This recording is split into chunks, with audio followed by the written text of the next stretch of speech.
Salut les moldus, si cette vidéo vous plaît, n'hésitez surtout pas à vous abonner en cliquant sur le petit bouton rouge juste en dessous de la vidéo, comme ça vous ne louperez jamais rien et en plus ça me ferait vachement plaisir. Allez c'est parti, on y va. Journal de recherche de Albus Dumbledore. Cela fait maintenant plusieurs années que ma quête des reliques demeure infructueuse, et pas l'ombre d'une piste ne semble vouloir se montrer. J'ai beau remuer ciel et terre, avoir parcouru le monde dans le but de les dénicher, ces trois précieux objets restent à ce jour introuvables. Et j'ai bien peur que toutes mes questions demeurent à jamais sans réponse. Où peuvent bien être les légendaires reliques de la mort? Mais par-dessus tout, sont-elles entre de bonnes mains?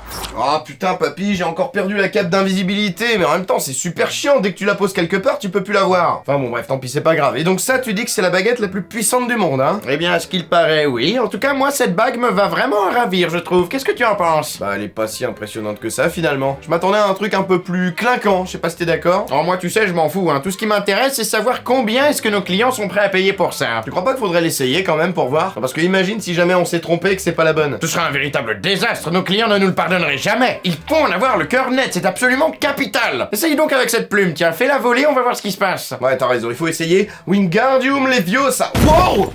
Vache, mais t'as vu ça? Ah, bah ouais, je confirme, c'est bien la bonne. Et bah effectivement, il semblerait qu'elle soit un peu plus puissante que les autres.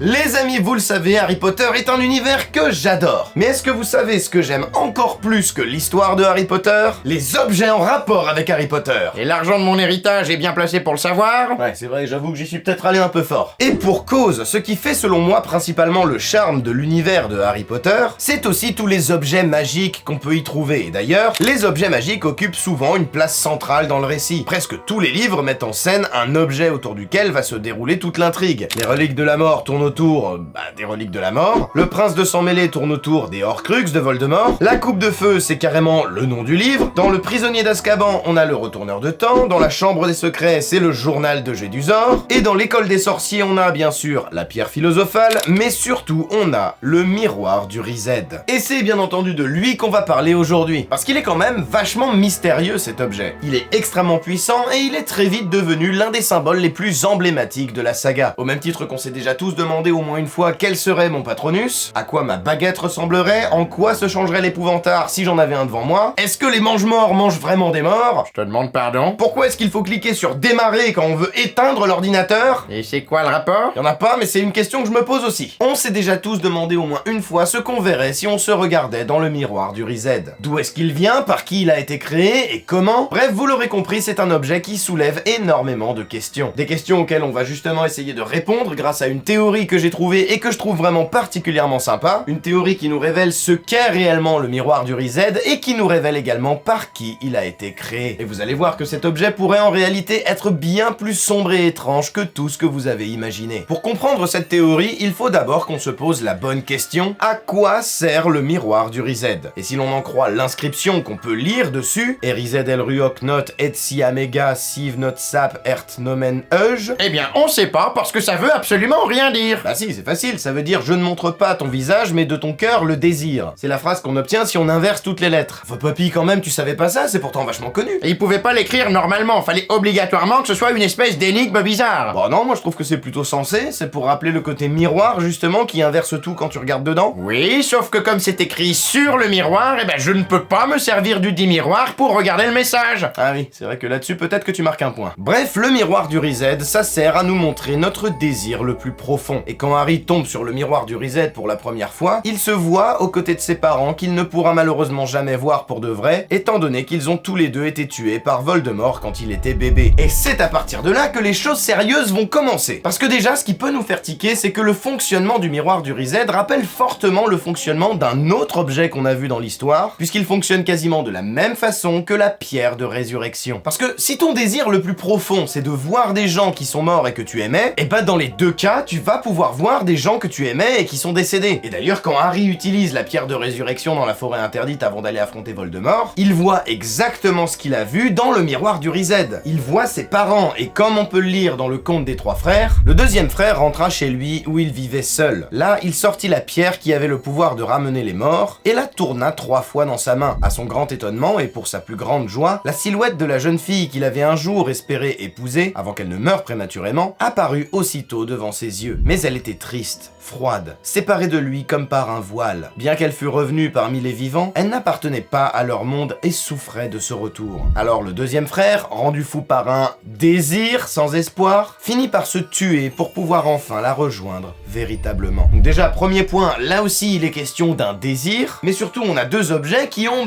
plus ou moins les mêmes effets. Pourvu que ton désir soit de voir un être disparu, les 2 objets vont te montrer exactement la même chose. D'un côté, la pierre de résurrection va nous montrer les personnes qu'on veut voir, mais séparées de nous comme par un voile, et de l'autre, on a le miroir qui va nous montrer les personnes qu'on veut voir, mais séparées de nous cette fois par la surface de ce même miroir. S'il avait eu en sa possession le miroir du Riséd, Cadmus Pévrel, il aurait certainement vu sa fiancée décédée. Bah oui, sauf que tout le monde ne désire pas voir des morts en fait, on n'est pas tous des gens chelous comme toi. Qu'est-ce que tu fais de la vision de Ron par exemple? Lui, quand il regarde dans le miroir, il se voit lui, en tenue de Quidditch, préfet et tutti quanti. Ça n'a absolument rien à voir avec les gens morts. Alors oui, je sais, et c'est d'ailleurs pour ça que le miroir est dangereux, soit dit en passant, parce que pour certaines personnes, ça peut leur montrer ce qu'ils veulent à tout prix obtenir ou alors devenir, ce qui peut les mener à la folie d'après Dumbledore lui-même. Mais ce que je veux dire quand je parle du fonctionnement des objets qui est très similaire, c'est que dans les 2 cas, on a affaire à un objet qui est capable de lire au plus profond de l'esprit d'un sorcier pour y déceler une information, que ce soit pour savoir qui sont les personnes qui lui sont chères ou pour savoir ce qu'il désire le plus. Et il se trouve que Harry n'était pas du tout le premier sorcier dont le désir le plus profond était de revoir des gens qu'il aimait, puisque c'était aussi le cas de Cadmus Pévrel, donc le deuxième frère du conte des 3 frères, qui est également le créateur de la pierre de résurrection. Mais attends, je comprends pas, c'est pas la mort qui a créé les reliques de la mort? Qu'est-ce que c'est encore que cette histoire? Tu vas voir, écoute un petit peu ce que dit Dumbledore justement à ce sujet. C'est donc vrai, interrogea Harry, toute l'histoire, les frères Pévrel étaient les 3 frères du conte, acheva Dumbledore en hochant la tête. Oui, je le crois. De là à penser qu'ils ont bel et bien rencontré la mort sur un chemin solitaire, plus vraisemblablement, il s'agissait sans doute de sorciers très doués et dangereux qui ont réussi à créer ces puissants objets. L'histoire des reliques de la mort me paraît plutôt relever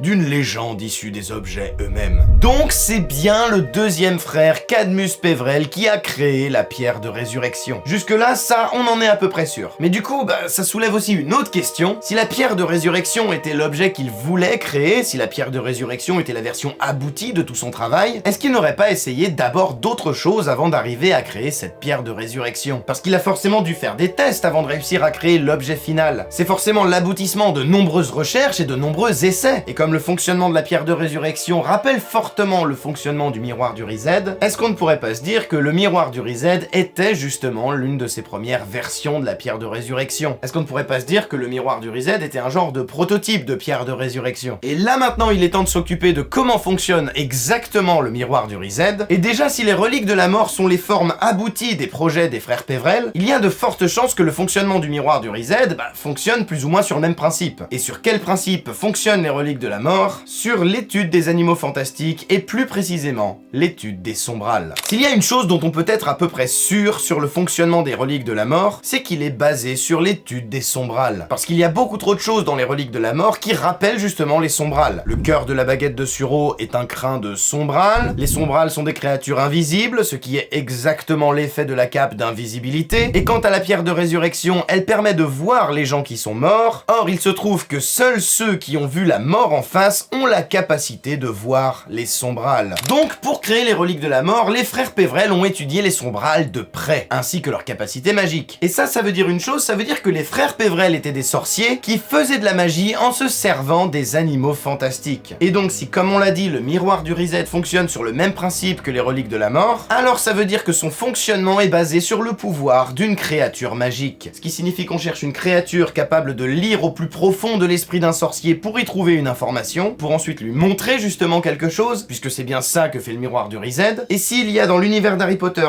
une créature dont c'est exactement le pouvoir, ce sont bien les épouvantards. Les épouvantards sont des créatures dont le pouvoir est de lire l'esprit d'un sorcier ou d'une sorcière pour y déceler sa peur la plus profonde, et se transformer ensuite en ce qui les ferait le plus. Et c'est exactement de ce pouvoir que le miroir du Reset a besoin pour fonctionner. Oui, mais sauf que tu oublies que le miroir du Reset, il te montre pas quelque chose qui te fait peur. Il te montre ce que tu désires le plus. Et justement, papy, effectivement, le miroir du Reset, lui, il te montre ton désir le plus profond. Donc en réalité, c'est même plutôt l'exact contraire de ce qui te fait peur. Il te montre pas un truc que tu veux surtout pas voir, il te montre au contraire un truc que tu adorerais voir. Parce que c'est ça le contraire de la peur, quelque part, c'est le désir. Quelque chose qui te fait peur, c'est quelque chose qui va te repousser, alors que quelque chose que tu désires, c'est quelque chose qui va t'attirer. Et c'est précisément pour ça qu'il est très important que le miroir du Reset soit justement un miroir. Parce qu'un miroir, comme on l'a dit au début, ça inverse tout ce qu'on voit à l'intérieur. Le rôle du miroir dans le miroir du Reset, c'est justement d'inverser le pouvoir d'un épouvantard. Puisque l'épouvantard, lui, il lit dans ton esprit et il te montre quelque chose que tu veux pas voir. Le miroir, il lit dans ton esprit et il te montre quelque chose que tu veux voir. Le pouvoir du miroir du Reset, c'est exactement le contraire du pouvoir d'un épouvantard, tout en étant basé sur le même principe, lire dans l'esprit d'un sorcier. Cadmus Pévrel était un sorcier qui n'avait qu'une seule obsession, revoir sa fiancée disparue. Mais à votre avis, qu'est-ce qui se serait passé si Cadmus avait croisé la route d'un épouvantard? Quelle forme aurait pris l'épouvantard devant lui? Il se serait probablement transformé en sa fiancée morte, justement, ou alors en lui-même vivant une vie solitaire. Et je le redis, c'était vraiment son obsession à Cadmus. Il ne pouvait pas vivre sans elle. Et ce que dit la théorie dont je suis en train de vous parler, c'est qu'un jour Cadmus aurait croisé un épouvantard, et après avoir vu de ses yeux ce qui lui faisait le plus peur, il aurait étudié l'épouvantard et aurait cherché un moyen de forcer l'épouvantard à lui montrer le contraire de ce qui lui fait peur. Il aurait tenté d'obliger l'épouvantard à prendre la forme non pas de quelque chose qui lui fait peur, mais de quelque chose qu'il désire voir. Parce qu'après tout, il y a qu'une seule chose à faire, il suffit d'inverser le pouvoir de l'épouvantard et ça fait exactement ce qu'il veut. Et quoi de mieux pour inverser le pouvoir d'un épouvantard que de l'enfermer à l'intérieur d'un miroir? D'après la théorie, c'est Cadmus qui a créé le miroir et il l'a créé en emprisonnant un épouvantard à l'intérieur. Et c'est même carrément logique au final si on y réfléchit. Parce que quand on y réfléchit 2 secondes, Voldemort et Quirrell, à la fin de l'école des sorciers, quand ils se mettent devant le miroir du Reset, ils se voient tenant la pierre philosophale. Donc à ce moment-là, le désir de Quirrell et Voldemort, c'est de posséder la pierre philosophale. Mais si on cherche l'inverse, du coup, ce qui effraie le plus Voldemort, eh ben c'est la mort. C'est exactement ça qui lui fait le plus peur. C'est bien pour ça qu'il a créé toute une série de Horcruxes, pour ne pas mourir, parce qu'il avait une peur maladive de mourir. Donc un épouvantard, devant Voldemort, il se transformerait sûrement en Voldemort mort, ou en la mort elle-même, pourquoi pas. D'ailleurs, suivant la même idée, peut-être même que la mort qu'ont croisé les 3 frères du comte était un épouvantard, pourquoi pas. Et c'est comme ça qu'ils l'auraient rencontré, celui qu'ils ont ensuite enfermé dans le miroir. Mais bref, je m'égare, revenons à Voldemort, et c'est pour ça qu'il n'arrive pas à sortir la pierre philosophale du miroir. Parce que pour vaincre un épouvantard, il faut ressentir l'émotion inverse de ce qu'il est censé susciter chez nous. C'est Lupin qui nous l'apprend, ça, il est censé nous faire peur, donc si on rigole devant lui, il perd son pouvoir. C'est pour ça qu'on lui lance un Ridiculus, c'est pour qu'il prenne une forme qui nous fasse rire. C'est ça qui le rend impuissant. Donc si le miroir du Reset est effectivement un épouvantard enfermé dans un miroir, pour le vaincre, il faut donc ressentir l'émotion inverse qu'il est censé nous procurer, et s'il est censé nous faire ressentir du désir, alors l'émotion inverse qui peut nous permettre de vaincre le miroir, c'est le détachement, c'est l'absence de désir. Et c'est pour ça que Harry Potter, lui, parvient à faire sortir la pierre du miroir, c'est parce qu'il ne la désire pas. Il n'a pas l'intention de s'en servir, il n'a pas de convoitise sur ce pouvoir. Ce qu'il voulait, c'est la trouver pour la mettre en sécurité, mais pas pour l'utiliser. Ce qui est du coup parfaitement logique avec ce que nous dit Dumbledore, puisqu'il a dit seul quelqu'un qui voulait la trouver, pas s'en servir, serait en mesure de la prendre. Cette phrase, elle devient tout de suite extrêmement logique si on part du principe que le miroir du Reset est un épouvantard enfermé dans un miroir. Et si un épouvantard est bien enfermé dans le miroir, Dumbledore le savait et a compris comment il pouvait exploiter cette particularité à son avantage. Et voilà les amis, c'est la fin de cette vidéo, j'espère qu'elle vous a plu. Pour ma part, je suis désolé si ma voix est encore un petit peu esquintée, je suis encore un peu malade, c'est terrible l'hiver, là sur moi il a un effet désastreux. J'espère que pour les prochaines vidéos ça sera passé, parce que là vraiment j'en peux plus, ça fait 2 mois que je me traîne cette voix, que je suis obligé de repousser les tournages à chaque fois parce que des fois je me réveille, je peux quasiment pas parler. Là aujourd'hui ça allait à peu près, donc je me suis dit allez c'est parti, on y va. J'espère en tout cas que ça vous a pas trop dérangé dans le visionnage de cette vidéo, bah j'y peux rien malheureusement, je suis désolé. Je fais au mieux comme on dit, voilà, hein. En tout cas si cette vidéo vous a plu, n'hésitez pas à vous abonner si ce n'est pas encore fait, n'hésitez pas à aller voir celle-ci ou alors celle-là qui parle également de Harry Potter, ça pourrait vous intéresser, en plus elles sont vraiment très bien. N'hésitez pas également à me dire dans les commentaires si vous croyez ou pas en cette théorie, si vous en avez d'autres à propos du miroir du Reset ou d'autres choses. Et en attendant de vous lire, moi je vous dis à très bientôt, je vous fais tout plein de gros bisous, comme d'habitude vous le savez, c'était XionXS, à la prochaine, je vous dis Ciao.